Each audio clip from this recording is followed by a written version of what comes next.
Olá a todas, olá a todos, professor Gustavo Brígido, uma honra de participar desse projeto tão bacana que é o Foco nas Súmulas. Vocês não fazem ideia de quanto a FGV gosta de transformar as súmulas em questões, especialmente as súmulas vinculantes. Quando eu observo dentro dessa análise, dentro dessa linha de raciocínio, a quantidade de súmulas que eu posso utilizar como parâmetro de questão na sua prova, é muito, mas muito importante a gente seguir essa linha, tá certo? Eu fiz uma seleção das mais importantes súmulas e vou dizer como é que elas vão se transformar em questões. Segue comigo? Tranquilo? Tudo valendo? Vem para cá, por favor, coloca na mesa, vem comigo. O projeto se chama, venha para cá, por gentileza, Foco nas Súmulas. Me acompanhe, por favor. Sou o professor Gustavo Brígido. Quem não me conhece, eu me apresento e me reapresento. Professor Gustavo Brígido, foco nas súmulas. Estamos de olho nas súmulas de direito administrativo, tá certo? Mas antes de qualquer coisa, antes de olhar a primeira súmula, eu gostaria de comentar com vocês o seguinte. Eu preciso, como o foco vai ser as súmulas vinculantes, eu preciso deixar muito clara a informação de que as súmulas vinculantes veja só nasceram ao final de 2004, no contexto da emenda 45, a previsão constitucional, e eu preciso mostrar que, em face do descumprimento, decisão administrativa ou decisão judicial, que trabalhe com o descumprimento de súmula vinculante, nós vamos trazer uma figurinha chamada de reclamação, que é outra fonte de questões, tá certo? Deixa eu mandar aqui minha saudação. Quem é que está ao vivo comigo? Tudo bom, Luiz? Camilinha, como está você? Tudo jóia? Robson, meu querido. Ana Paula. Catarina. Tudo bom, Nanda? Cadê a escalação? Tudo bom, Flávio? Tudo bom, Aninha? Érica. Ô, rapaz, só tem gente de primeira categoria, só a turma da aprovação. Então, antes de mergulhar na primeira súmula, o que é que eu queria mostrar para você?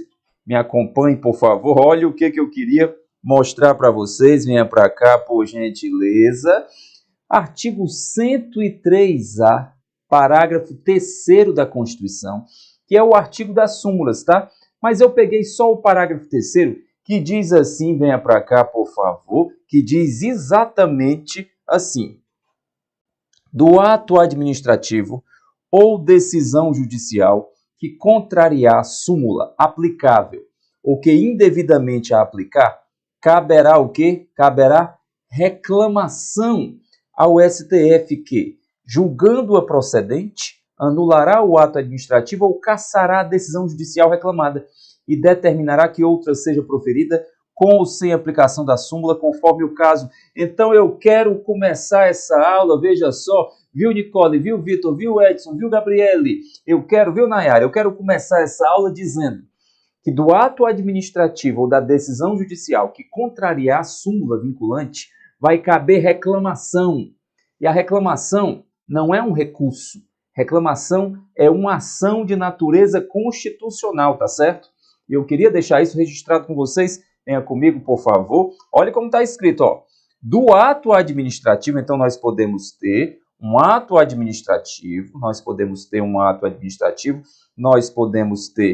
uma decisão judicial e deles, com uma contrariedade, ó, contrariou súmula vinculante, vai caber a chamada reclamação. Olha a RCL. Existem diferentes tipos de reclamação, tá? Existem diferentes tipos de reclamação. Mas essa é a reclamação diretamente relacionada às súmulas vinculantes. Por falar nisso, pego você, trago até a lei que disciplina as súmulas vinculantes, que é a Lei 11.417 de 2006, e o artigo 7º dela diz, reiterando o comentário que nós havíamos feito, tá? Me acompanhe, venha comigo, por favor. Da decisão judicial ou do ato administrativo que contrariar enunciado de súmula vinculante, negar-lhe vigência ou aplicar indevidamente, caberá a reclamação, você já sabe. Mas o que eu quero alertar é o parágrafo 1º. Veja só, o que eu quero alertar é o parágrafo 1º. Contra omissão ou ato da administração pública, aqui nós estamos de cara com o direito administrativo, tá? O uso da reclamação só será admitido após o esgotamento das vias administrativas. Antes de ir para a primeira súmula que eu selecionei, por favor, muito cuidado. Se nós estivermos tratando de uma decisão administrativa, de um ato administrativo que contrariou súmula vinculante, só vai ser possível manejar a reclamação se tivermos tido o esgotamento. Não é só uma recusa administrativa como o habeas data, não, tá? Não é só recusa administrativa. Nós precisaremos do esgotamento. Olha o que está escrito na Lei 11.417. Esgotamento das vias administrativas. É muito bacana. Aqui, quando você traz, nós temos uma exceção, viu, Catarina? Uma exceção à inafastabilidade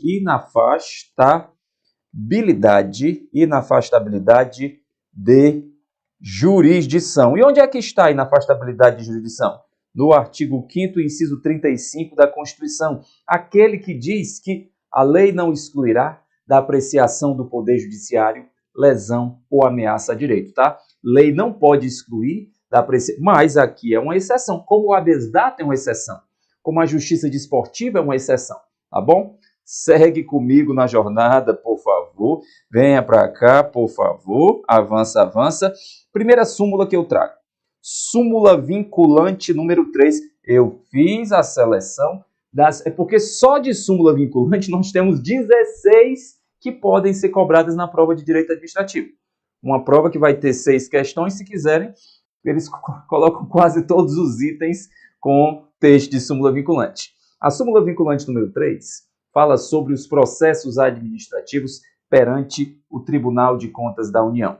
E, muito claro, porque em regra tem que ser respeitado a ampla defesa, tem que ser respeitado o contraditório nos processos perante o TCU.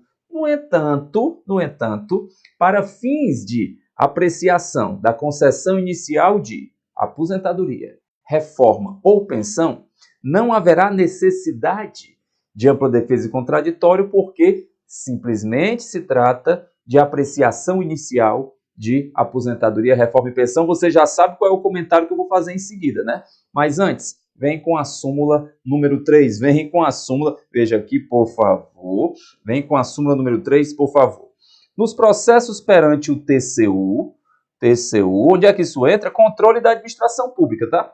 Isso entra na prova. Na realidade, essa súmula, ela é figurinha carimbada nas provas de administrativo e constitucional. Nós temos várias súmulas que vão transitar pelas duas esferas, mas no final o que interessa é a questão do seu saldo. Em busca das 40? Ora não, no mínimo 40. Vamos para cima, por favor. Nos processos perante o TCU, asseguram-se o contraditório e a ampla defesa quando da decisão puder resultar anulação ou revogação de ato administrativo que beneficie o interessado. Tudo bem, até aqui é a regra.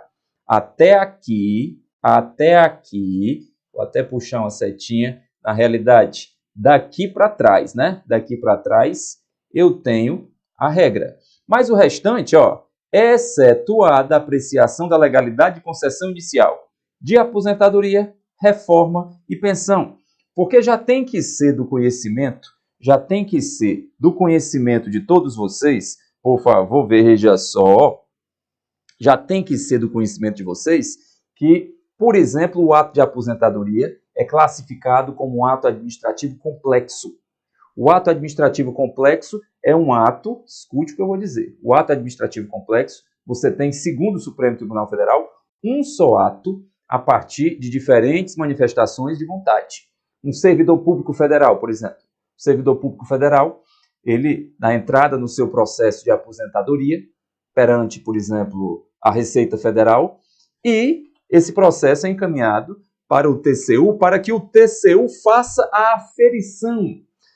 Já que o TCU, os tribunais de contas como um todo, tá certo? Veja só, por gentileza, os tribunais de contas como um todo, já que eles analisam desde a entrada do servidor até a sua saída, não seria diferente agora, tá? Me acompanhe, por favor, me acompanhe. Eu tenho que reforçar que a aposentadoria se apresenta, vamos aqui por gentileza, se apresenta como um ato complexo, como um ato complexo. Ato administrativo complexo. Eu não estou dizendo que é complicado não, tá? Complexo porque tem um ato, um só ato, com diferentes manifestações. Um só ato, venha para cá, por favor. Com diferentes manifestações de vontade. Meu abraço, Raí, obrigado pelo carinho, obrigado, Nanda.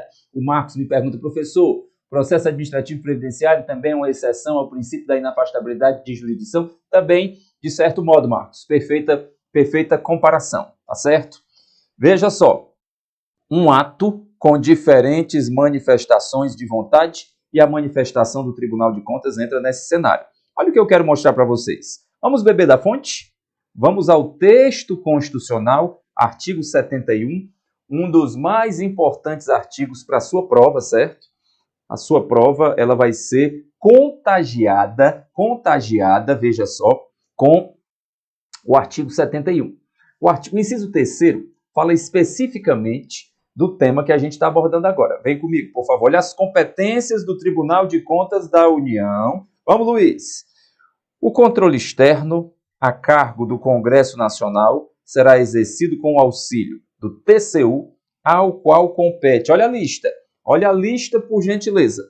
Apreciar para fins de registro,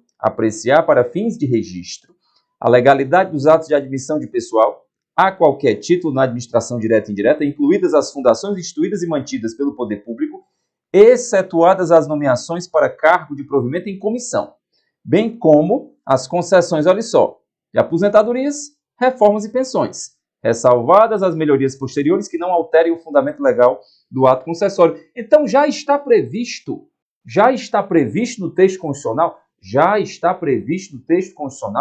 que o Tribunal de Contas participa desde a aferição da nomeação para os cargos efetivos, cargo em comissão não, e que vai participar da aposentadoria.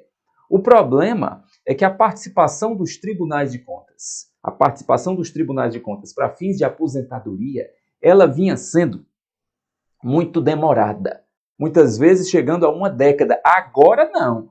Agora o STF, essa informação eu tenho que conectar a esta súmula, tá? Olha aqui, eu trouxe uma decisão de 19 de fevereiro de 2020, portanto, perfeitamente cobrável na sua prova, tá? Perfeitamente cobrável na sua prova. Olha o que nós temos aqui, viu, Raquel? Viu, Vânia? Viu, Cremilda? Prazo para revisão de aposentadoria de servidor é de 5 anos da chegada do ato de concessão à Corte de Contas. O que antes estava ao bel prazer, a decisão do Tribunal de Contas, a boa vontade do Tribunal de Contas, agora o STF fixou um prazo a partir da chegada do processo, a partir do registro. Olha como ficou a tese. Olha como ficou redigida a tese. Venha para cá, por favor. Oi, Ângela, tudo bom, querida? Os tribunais de contas estão sujeitos ao prazo de 5 anos, para o julgamento da legalidade do ato de concessão inicial de aposentadoria, reforma ou pensão, a contar da chegada do processo à respectiva Corte de Contas. Em atenção aos princípios, olha os 2 princípios, que a pergunta pode ser exatamente essa. Olha o nome dos princípios, por favor. Segurança jurídica é um deles e confiança legítima, outro deles. Segurança jurídica ou confiança legítima. Fui claro? Tranquilo? Só para encerrar essa primeira súmula e o complemento da tese do STF, súmula número 3, tema: processos administrativos perante o TCU. Em regra, o Tribunal de Contas tem que garantir ampla defesa e contraditório. Exceções: 3. Aposentadoria, reforma e pensão no tocante à sua apreciação inicial, a concessão inicial, disso aqui que a gente está falando. Porém, isso porque se trata de um ato complexo. A manifestação do Tribunal de Contas ela não vai encerrar a discussão. Faz um dos pedacinhos do ato complexo, tá certo? Uma das manifestações de vontade. E aí, visitamos o 71, inciso 3º, e recheamos os comentários com a decisão do Supremo Tribunal Federal de 2020, estabelecendo prazo, hein? Bata a meta, TCU. Tribunais de Contas tem um prazo de 5 anos. Súmula número 4. Olha só, vamos na sequência. salvo nos casos previstos na Constituição, o salário mínimo não pode ser usado como indexador de base de cálculo de vantagem de servidor ou de empregado, nem ser substituído por decisão judicial. Nós temos várias súmulas vinculantes, veja só, por favor, muito bacana você observar. O Lucas pergunta, professor, a hipótese de prorrogação de prazo em virtude de acontecimentos como casos fortuitos e força maior? Meu querido Lucas, nós estamos falando de um prazo de 5 anos. Tribunal de Contas, né, os seus ministros, os ministros do TCU e os conselheiros estaduais, têm 5 anos. 5 anos dá tempo para resolver caso fortuito, força maior. Até uma vacinação se resolve. Até vacinar contra uma pandemia se resolve em 5 anos. Então, o Supremo não deu margem para exceção, não. Tá bom? O Supremo não deu margem para exceção. Com a súmula vinculante número 4, eu gostaria de abrir um leque de explicações referentes à remuneração dos servidores. E eu queria que vocês compreendessem que existem 2 sistemas remuneratórios. Mas antes de qualquer coisa, você pode perfeitamente me perguntar, Gustavo, como é que você acha que essas súmulas podem cair na nossa prova? Como é que elas caem? Como é que elas mais caem? A literalidade. Eles não gostam de ter muito trabalho, não. Eles colocam exatamente o texto das súmulas como alternativas e vão trocando um sim pelo não, um pode por não pode. Não. O pedido aqui é que você faça a leitura completa das súmulas vinculantes, porque isso fortalece as diferentes áreas do direito a que você vai ser submetido. Tá certo? Tranquilo? Tudo bom, Vanessa? Vamos aqui. Então, eu queria contemplar com vocês a existência de 2 sistemas remuneratórios. Quais são os 2 sistemas remuneratórios a que eu tenho que me reportar e que você tem que conhecer? Você tem que conhecer a chamada remuneração, vem comigo, remuneração, e o subsídio. A remuneração e o subsídio. A remuneração, viu, Lucas, é igual ao vencimento. O vencimento é o salário base, tá? Vencimento mais vantagens. A remuneração é o vencimento mais as vantagens. E o subsídio é pago em parcela única. E o subsídio, vem comigo, por favor, é pago em parcela única. Você lembra? Veja só, quando eu volto aqui para a súmula, salário mínimo não pode ser utilizado como indexador de base de cálculo de vantagem. Vantagem, só estou mostrando para você que a expressão vantagem aqui se encontra. E quais são as 3 categorias de vantagens? Quais são, vamos lá, as 3 categorias de vantagens? Existem 3 categorias de vantagens. Nós temos as gratificações, nós temos os adicionais,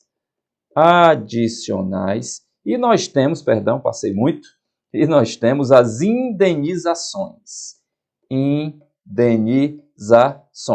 Então, sempre que você lê a expressão, sempre que você se deparar com a expressão vantagens, as vantagens englobam gratificações, adicionais e indenizações. As indenizações não podem ser incorporadas. Gratificações e adicionais, dependendo da previsão legal e estatutária, sim, tá bom? E esse subsídio parcela única, a parcela é única porque ela não pode ser acrescida nem de gratificação, nem de adicional, mas admite eventuais indenizações. Ora, qual é o problema? Receber diária, determinados auxílios, aqui a brecha. E quem é que recebe subsídio? Eu vou deixar uma meta. Você sabe que nós perseguimos metas, tá certo? Quando eu faço menção a subsídio, a previsão expressa para o subsídio você tem no artigo 39, parágrafo 4º da Constituição. Faz uma lista que os membros de poder, os detentores de mandato eletivo, os seus assessores diretos, então, todo mundo que foi eleito recebe subsídio. E aí você coloca nesse time os magistrados, os membros do Ministério Público, todos recebem subsídio. Também encontramos conexão com o estudo da segurança pública, tá? Por favor, faço aqui uma importante conexão, previsão constitucional também. 144, parágrafo 9º. Porque o 144, parágrafo 9º, se comunica com o 39, parágrafo 4º. O 144, parágrafo 9º, ele nos diz que as carreiras de segurança pública, todas, têm que ser remuneradas nos termos do subsídio, da parcela única, admitindo-se apenas eventuais indenizações. Fui claro? Tá bom demais, né? Segue comigo, por favor. Segue comigo. Chegamos à súmula vinculante número 5, um clássico. A súmula vinculante número 5 é um clássico em várias provas de direito administrativo. A falta de defesa técnica por advogado no PAD, olha a intimidade, olha o processo administrativo disciplinar, não ofende a Constituição. Não é, portanto, obrigatória a presença de advogado em qualquer fase do processo administrativo disciplinar. Isto não ofende. A ausência de advogado não ofende o texto constitucional, em qualquer fase do processo administrativo disciplinar. Tá certo? Cineide, eu acho que vai ficar disponível sim. Vamos para cá, por favor. Referência. E como aqui eu mencionei o PAD, mencionei o processo administrativo disciplinar, eu queria trazer uma provocação para vocês. A Lei 8.112, que, claro, de todos os estatutos, não adianta ficar fazendo menção a estatutos estaduais. O estatuto que a prova da OAB cobra é o Estatuto Federal, a Lei 8.112, tá certo? E o artigo 151 da Lei 8.112, que é o Estatuto dos Servidores Públicos Civis Federais, apresenta as fases do PAD. Eu pego uma súmula e conecto com a informação, tá? Pego a súmula e conecto com a informação. O processo disciplinar se desenvolve, olha quais são as fases. Tem a instauração, com a publicação do ato que constitui a comissão. Tem o inquérito administrativo. O inquérito compreende, o inquérito está subdividido, hein? Tem a instrução, tem a defesa e tem o relatório. Tem a instrução, tem a defesa e tem o relatório. E, por fim, você tem a figurinha do julgamento. Não custa nada. Olha aqui. IIJ. Instauração. Instauração, inquérito e julgamento. Mas esse segundo tem uma subdivisão. Indere. Olha a subdivisão do segundo A divisão do inquérito é instrução, defesa e relatório. Instrução, meu amigo José, instrução, defesa e relatório. Guarde essas fases. De repente, sua prova quer saber quais são as fases do processo administrativo disciplinar. Você já guardou tranquilamente na sua conta, tá? Me acompanha, por favor. Nós já vimos as súmulas 3, 4 e 5. A 6. GB são muitas súmulas relacionadas ao direito. São realmente muitas súmulas relacionadas ao direito administrativo. Olha o número 6. Não viola a Constituição o estabelecimento de remuneração inferior ao salário mínimo para quem? Para as praças prestadoras do serviço militar inicial. Turma, quem são? Me dê nome aqui. Quem são as praças prestadoras do serviço militar inicial? São os conscritos. E os conscritos, além de poderem receber abaixo do salário mínimo, muita atenção, os conscritos, além de poderem receber abaixo do salário mínimo, os conscritos são inalistáveis. Olhe só a configuração que eu quero colocar. Aqui você coloque o nome dos conscritos. Aqui eu faço referência aos conscritos. E os conscritos se apresentam, quando eu faço a lista aqui mais ampla, da inelegibilidade absoluta. Quem são os inelegíveis de forma absoluta? Os inalistáveis e os analfabetos, tá? Os inalistáveis e os analfa. Quem são os inalistáveis? Os estrangeiros os estrangeiros mais os conscritos. Mais os conscritos. Então, por favor, olha a situação em que os conscritos se encontram. Os conscritos são, portanto, os conscritos são inalistáveis, são inelegíveis e podem receber abaixo do salário mínimo, tá bom? Isso é uma exceção à proteção constitucional atribuída ao salário mínimo, tá bom? Tranquilo? Segue comigo. Número 13. Ai, olha quem chegou. Olha quem chegou.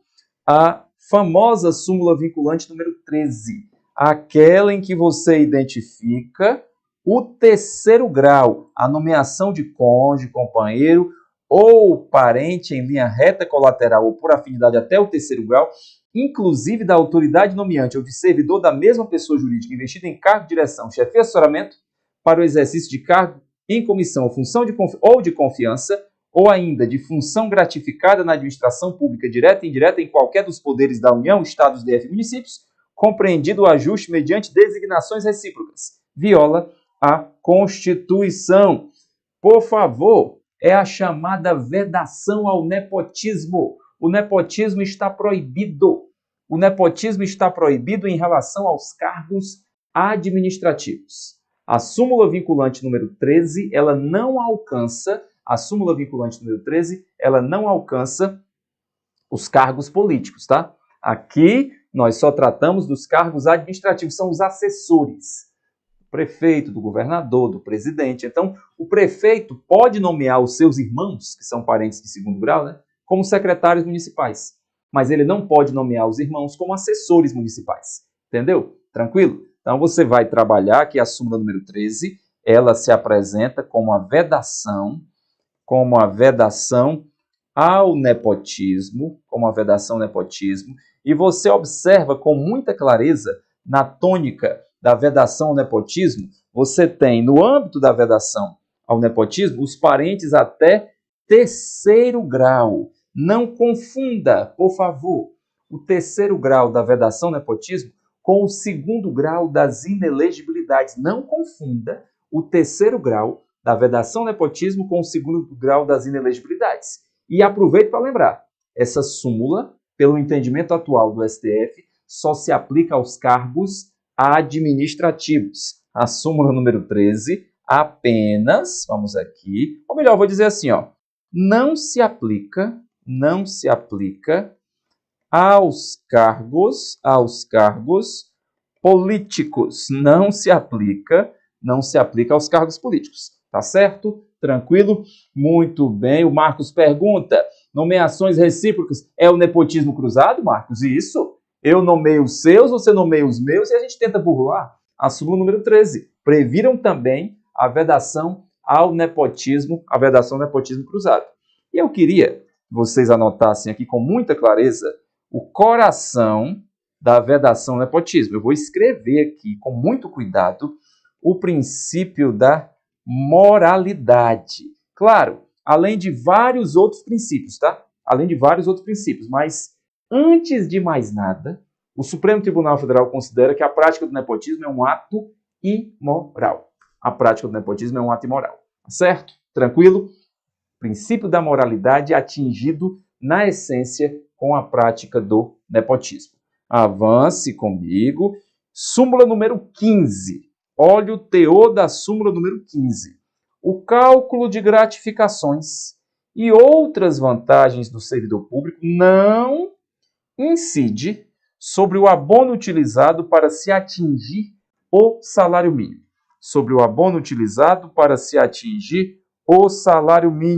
Raciocine comigo, por favor. Avance nessa referência. Sabe o que eu quero pedir de você? Um exemplo. Nós temos aqui, de uma forma muito clara, saiu um edital para uma carreira administrativa de determinado município do Brasil. E quando saiu esse edital, tinha dizendo que o vencimento base seria de R$500. Como é? R$500, mas R$500 é menos que o salário mínimo. Não pode. Eu sei que não pode. Na realidade, disseram que a remuneração seria de R$500. Se a remuneração for de R$500, veja só, por favor, se a remuneração, é verdade, Catarina, ainda tem o póstumo, né? Se a remuneração está na faixa dos R$500, tem que ser feito um abono. Tem que ser feito um abono, um acréscimo para se atingir o salário mínimo, tá? Quanto é que está o salário mínimo? Vamos ver quem é que está atualizado. Quanto está o valor do salário mínimo? Bote aí comigo, por gentileza.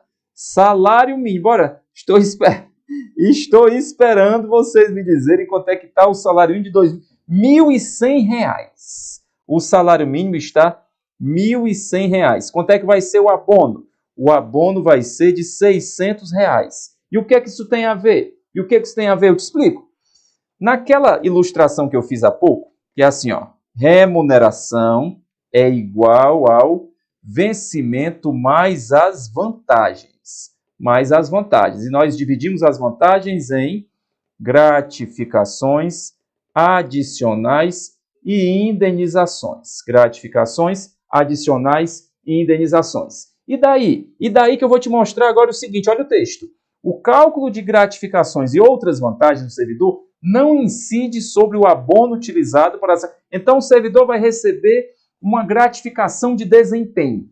Essa gratificação não vai incidir sobre estes 600 utilizados para completar. Vai incidir sobre os R$500 de referência, tá? Vai incidir sobre os 500. Foi, Érica. Érica, você, hein? Você. Olha, rapaz, aqui, os R$1.100. Ai, a pesquisa foi rápida. Ai, esse Google. Quando as minhas filhas aqui em casa vêm com as perguntas muito óbvias, eu pergunto para elas, o Google faliu? Google pifou? Não, porque se você traz uma pergunta para mim que o Google possa responder, não dá, claro, é porque elas não são mais crianças, elas já começaram a trazer perguntas da escola que eu não sei mais responder. Aí eu divido as atribuições com o Google, né? Ora, viva o Google! Vamos junto! Bom demais. Entenderam? Essa é a súmula número 15. Essa é a súmula. Vem a 16. Do que é que a 16 trata? O artigo 7º, inciso 4º, que é o salário mínimo, tá?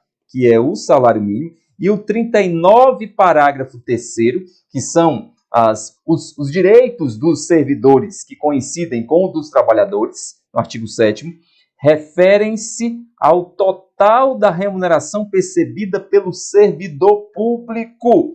Turma, por favor, outra súmula vinculante ligada ao tema salário mínimo, ligada aos servidores. Até 2008, e eu tenho que contar essa historinha, tá? Até 2008, quando se dizia o servidor não pode receber abaixo do salário mínimo, era o vencimento. Então, a conta começava com 1.100. Aí começava assim, 1.100, o vencimento, mais gratificações, mais adicionais, mais indenizações. Agora, quando você fala a remuneração é igual ao vencimento mais as vantagens, e as vantagens se subdividem em gratificações, adicionais e indenizações, se até 2008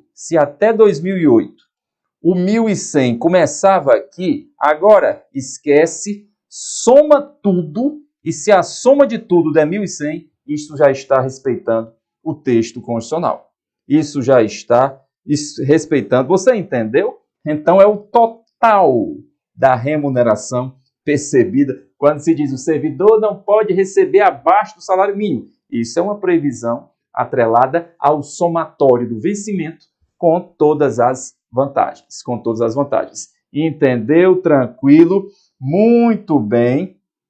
A Érica pergunta, esse abono do exemplo, ele incorpora no salário, para começar, Érica, tira o termo salário. Você vai perguntar se ele incorpora na remuneração. Vai depender da legislação de cada estado, de cada município. Tá certo? Vem comigo, sai da súmula 16, vamos para a súmula 19. Vamos para a súmula 19. A súmula 19, muito legal, a súmula 19, ela vem assim, por gentileza, ela traz uma abordagem muito interessante. Olha a abordagem que ela traz. A taxa cobrada exclusivamente em razão de serviços públicos de coleta, remoção e tratamento ou destinação de lixo ou resíduos provenientes de imóveis não viola o artigo 145, inciso 2º da Constituição. Turma, aqui nós temos um casamento, uma interseção do direito administrativo com o direito tributário. Das diferentes espécies tributárias, nós temos os impostos, as taxas, as contribuições, os empréstimos compulsórios. Taxa. Quais são os fatos geradores da taxa? Os dois fatos geradores da taxa, eles encontram a sua essência no estudo do direito administrativo. Então, por favor, me acompanhe. Taxa, quais são os seus fatos? Quais são os seus fatos geradores? Quais são os dois fatos geradores das taxas? Você tem como fatos geradores das taxas o poder de polícia, a polícia administrativa, tanto que o conceito de polícia administrativa se encontra no artigo 78 do CTN, tá? O conceito de polícia administrativa se encontra no artigo 78 do Código Tributário Nacional. E nós temos aqui, além da polícia administrativa, o serviço público específico barra divisível. Específico e divisível. E daí, turma, nós temos agora com muita clareza, quando a gente volta, veja só, por gentileza, a taxa cobrada exclusivamente em razão de serviço, está dizendo que esses serviços públicos de coleta, remoção e tratamento ou destinação de lixo, resíduos provenientes de imóveis, configuram serviço público específico e divisível, passível, portanto, da cobrança de taxas. Você carrega uma missão a partir da súmula vinculante 19, você vai olhar com carinho o artigo 78 do CTN, que conceitua o poder de polícia administrativa. Tá bom? Tranquilo? Olha a súmula 21 e vamos avançando. Vocês estão entendendo a importância desse projeto Foco nas Súmulas? Doutores e doutoras, os temas relacionados... Eu fiz o corte só do direito administrativo e daqueles que são interseção administrativo-constitucional. Você tem as súmulas para direito tributário, faz a lama, de tanto que tem. Para o direito penal, então, por favor, dê a devida importância, lembrando o que eu disse lá no começo. Que foi que eu comentei lá no começo? Do ato administrativo ou decisão judicial que contrariar súmula vinculante, tá? Caberá reclamação para o STF. E reclamação não é recurso. Reclamação é uma ação constitucional, até em respeito ao princípio da taxatividade, em respeito ao princípio da taxatividade dos recursos, certo? A taxatividade recursal. Vem comigo, por favor. Olha a súmula vinculante número 21, que ela diz que é inconstitucional, vamos para cá, a exigência de depósito ou arrolamento prévios de dinheiro ou bens para admissibilidade de recurso administrativo. Quantas vezes a FGV já se divertiu colocando umas situações? A FGV adora situações concretas. Ela diz que a sua empresa, você é um empresário, atua na área de construção, sua empresa foi multada pelo IBAMA por descumprir uma norma da legislação ambiental e a determinação foi que você, a sua empresa, só poderia recorrer se pagasse antes a multa sofrida. Isso era muito comum, especialmente na legislação ambiental. Isso afetava a essência da ampla defesa e do contraditório. Quando você volta aqui, venha para cá, por gentileza, é inconstitucional a exigência de depósito ou arrolamento prévios de dinheiro ou bens para admissibilidade de recurso administrativo. Aqui eu não estou me referindo a recurso judicial. Eu estou me referindo a recurso administrativo. Érica, tinha que depositar o valor antes. Tinha que deixar o valor como garantia para poder exercer o direito de recorrer. Essa súmula vem para consagrar ampla defesa e contraditório, tá? Essa súmula vem para consagrar ampla defesa barra contraditório. Ampla defesa e contraditório. Tá certo? Tranquilo? Muito bem. Tema corrigido. Segue adiante. Súmula vinculante 27. O nosso passeio não para. Não para. Vamos aqui, por favor. Para cá, por gentileza. Súmula vinculante 27. Compete à Justiça Estadual julgar causas entre consumidor e concessionária de serviço público de telefonia quando a Anatel não seja litisconsorte passiva necessária, assistente nem opoente. Peraí, que são muitas informações importantes aqui. Muitas informações importantes. Concessionária de serviço público recebeu delegação. Ponto 1. Ponto 2. As formas de delegação são formas de desestatização. As concessionárias, as permissionárias e as autorizatárias de serviço público não são dotadas da titularidade do serviço. Nós não temos a titularidade do serviço, tá? Elas não recebem a titularidade, elas só recebem a delegação. E por que que a competência vai ser da Justiça Estadual? E por que essa exceção? Para começar, nós estamos falando de consumidor e concessionária de serviço público de telefonia. Justiça Estadual.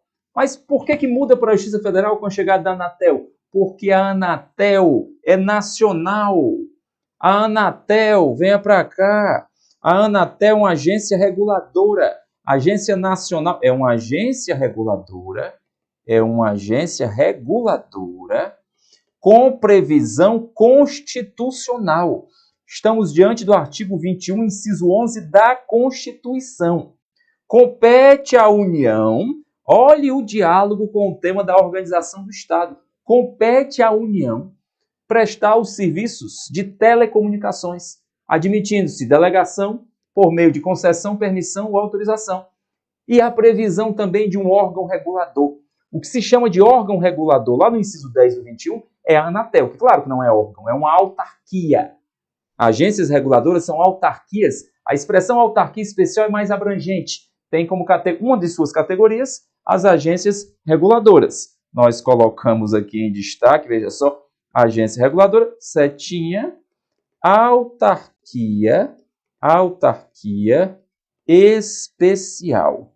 É uma das categorias de autarquia especial. Se a Anatel entra em jogo, Justiça Estadual se afasta, entra em jogo, obviamente, a Justiça Federal. Tá certo? Tranquilo? Obrigado, Arthur. Obrigado pelo carinho, meu irmão. Vamos seguindo. Súmula 33. A súmula 33, eu vou precisar atualizar o texto constitucional relacionado. Porque a súmula 33, ela fala sobre a aposentadoria de servidor e com a reforma da Previdência nós tivemos importantes mudanças. Vem comigo, por favor. Olha o que diz a súmula 33. Aplicam-se ao servidor público no que couber, as regras do regime geral da Previdência Social sobre a aposentadoria especial de que trata o artigo 40, parágrafo 4º, inciso 3º da Constituição, até a edição de lei complementar específica, que é o seguinte: nós vamos aqui observar a importância da figura do mandado de injunção. Sabe o mandado de injunção? O mandado de injunção é um remédio constitucional utilizado para combater as omissões legislativas que inviabilizam o exercício de direitos fundamentais. Mas aqui, com muita clareza, nós temos uma situação que demonstra o papel do STF nessa temática. Em face das omissões legislativas, o STF passou a adotar a chamada posição concretista. Eu quero que você anote, puxe aqui um comentário da súmula 33 E você anote assim, veja só. Muito bem. Elaine, gostou, minha querida? Gostou? É o seguinte, eu aproveito a semana que eu participei do Gran Congresso Jurídico, eu já botei uma beca lá, vou me arrumar para me encontrar com o pessoal da OAB também. Bora! Eu não me arrumei à toa. Registre o estilo e me marca no Instagram. Exijo agora. Façam... Olhe só, um blazer. É porque vocês não estão vendo a cor, é vinho. Quando eu comprei esse blazer, a minha mulher disse, você não vai ter onde usar, vai ter coragem de usar esse canto nenhum. Que coisa ridícula. O bicho sincero é mulher. A minha mulher, então, é a super sincera. Que coisa ridícula. Ora, botei um blazer que está combinando com as cores. E não ficou bacana? Me digam aí, por favor. Ficou bacana? E combinando com o branco. Quer não errar num terno no blazer? Bote camisa branca. Olha a dica para a rapaziada aí. Olha a dica.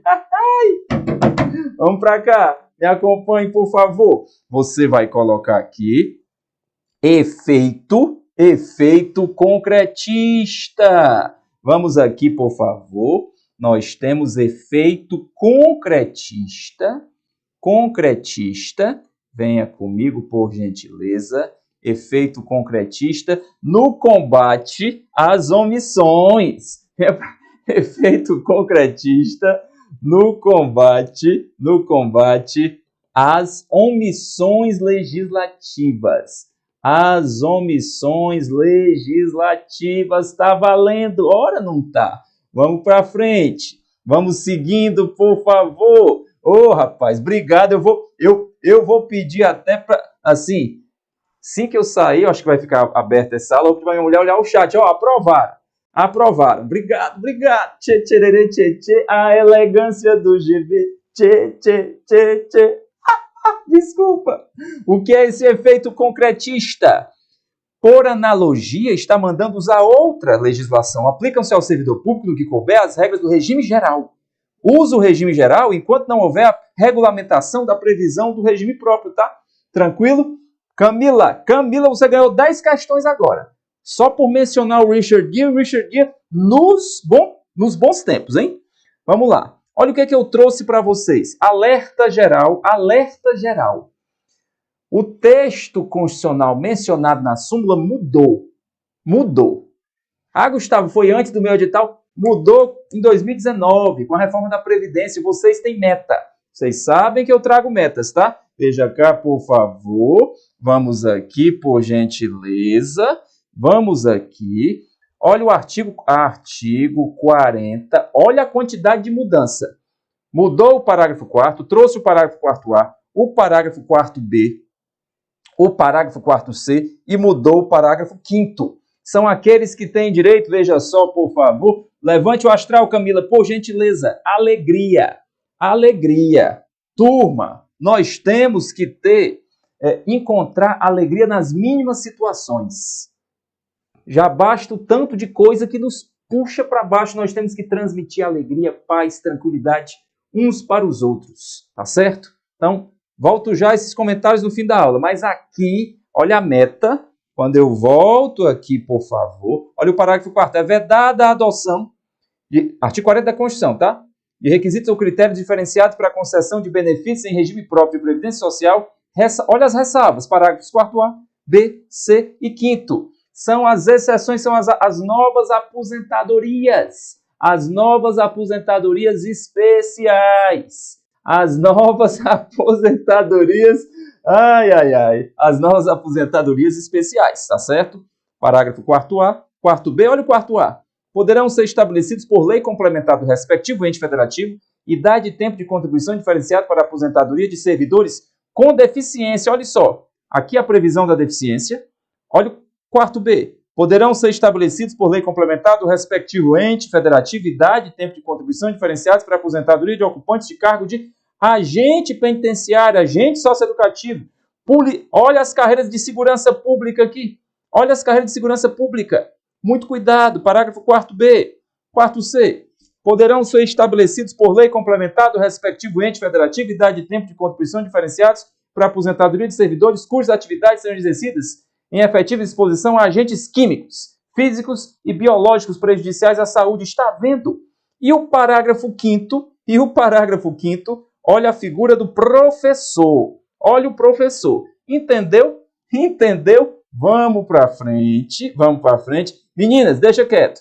Olha a súmula 37. Eu tenho que avançar, que só me faltam 10 minutinhos e eu ainda tenho muita coisa para comentar com vocês. Vem comigo? Vem para cá. Olha a súmula 37.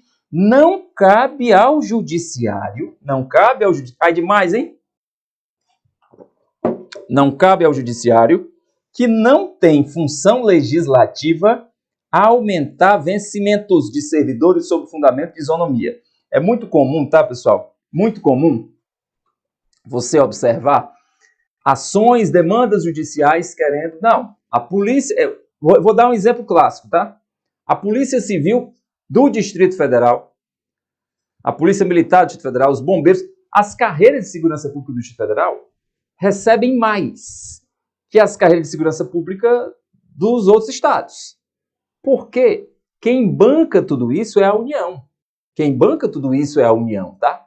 A União banca os valores pagos aos servidores do Distrito Federal, da área de segurança pública, por exemplo. Então não adianta entrar com ação, não. A Polícia Civil do Ceará tem que ganhar a mesma coisa da Polícia do DF por conta de isonomia. O que a súmula 37 fala? Até para economizar os cofres públicos, não cabe ao judiciário, que não tem função legislativa, aumentar vencimentos de servidores públicos sob o fundamento de isonomia. Tá bom? Tranquilo? Vem para cá. Olha a súmula 41. Eita, que súmula importante! A súmula 41 diz o seguinte: o serviço de iluminação pública não pode ser remunerado mediante taxa. Para tudo. Se iluminação pública não é por taxa, é pelo quê? Porque essa súmula, ela disse o que não era, mas ela não disse o que era. Porque de tanto discutirem que a iluminação pública é taxa, não é taxa. Não é serviço público específico e divisível. Se não é taxa, é o quê?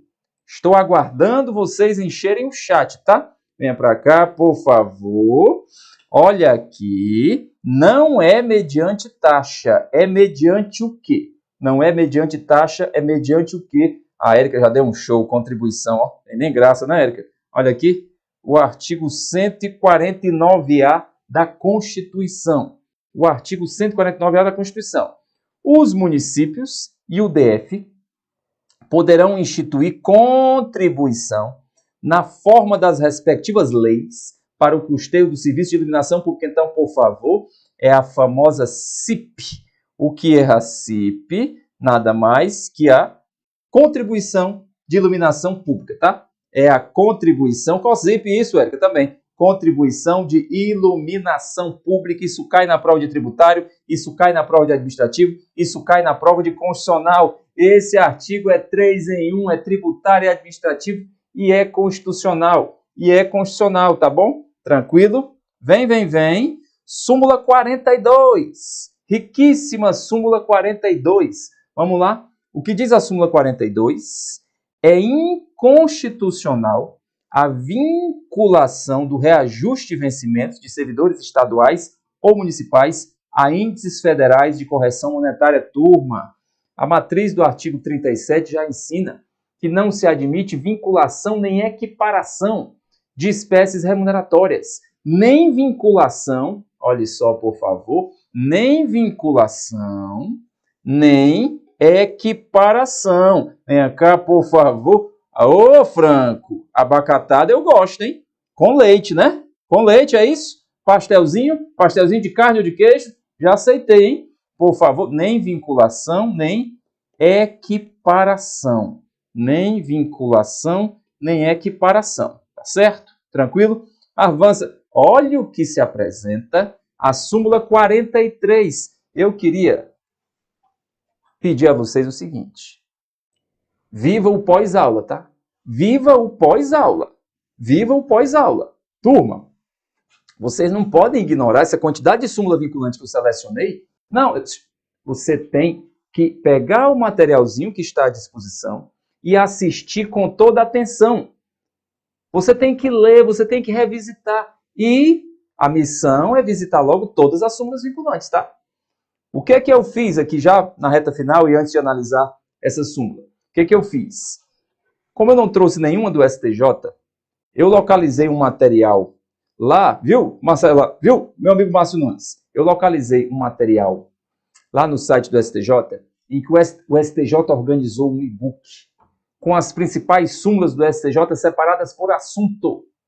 Eu estou respeitando os direitos autorais, claro, está lá a referência, disponibilizando esse material lá no nosso canal do Telegram, tá certo? Então, eu queria pedir que vocês, eu vou, assim que acabar essa aula, deixa eu só ver se já foi postado, por favor, só dá uma olhadinha se já foi postado no canal do Telegram. Não foi, ai, ai, ai, peço aqui, por favor, vou até fazer um pedido aqui, por gentileza.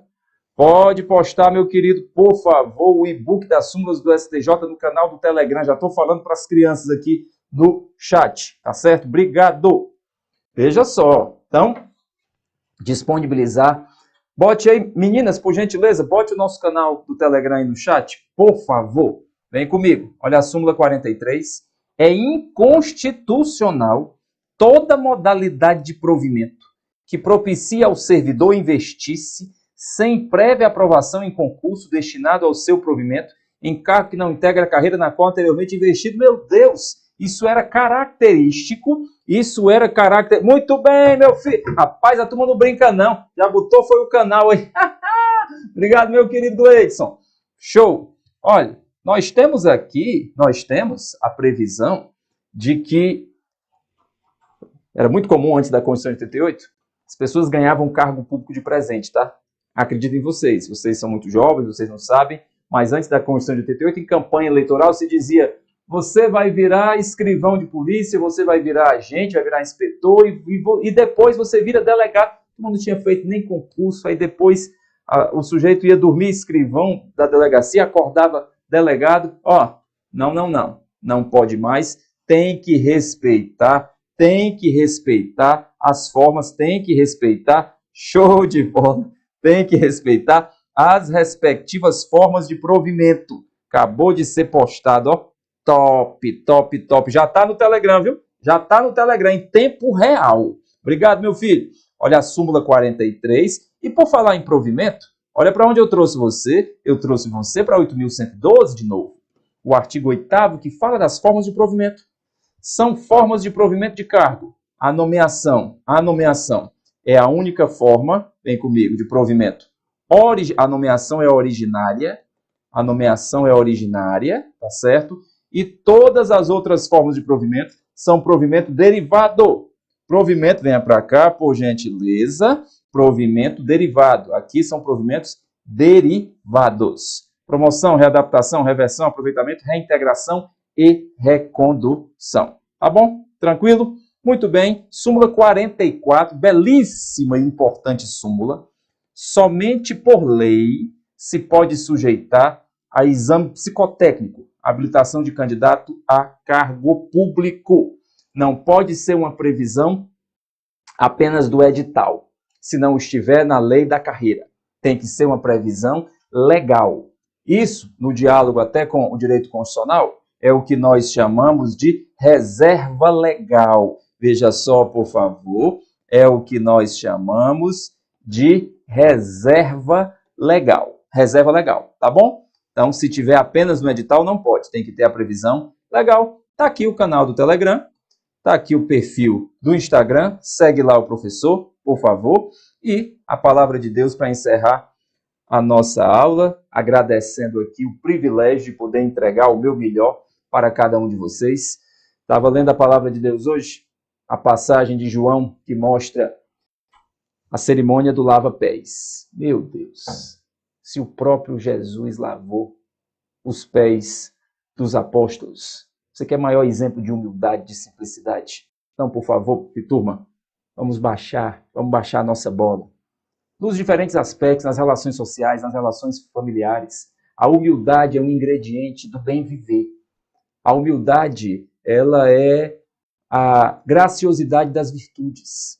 Então, por gentileza, tenha a humildade de entender que a cada aula você pode aprender mais, tenha a humildade de entender que nas relações interpessoais nós temos que enxergar no outro a figura de Deus para que o trato interpessoal aperfeiçoe a nossa rotina de vida.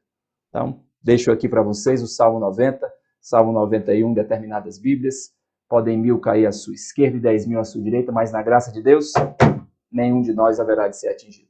Forte abraço e, nesta elegância, eu me despeço. Zero valor? Até mais.